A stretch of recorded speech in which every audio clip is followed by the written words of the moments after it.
Here on the gear shifting pad, you can see down arrow, up arrow. These here are going to be your gear shifters.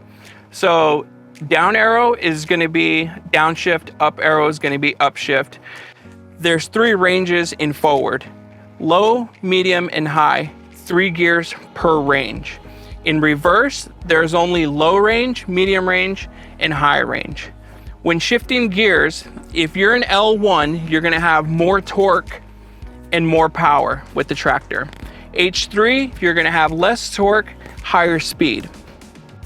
When shifting the gears, there's no need to come to a complete stop. You can shift on the fly. While you're shifting, please be cautious when you're on a hillside or slope. If you're on a hillside or slope and you want to change gears, please come to a complete stop, switch the gear, and then proceed. If you ever need to engage your parking brake is here. You will press and hold.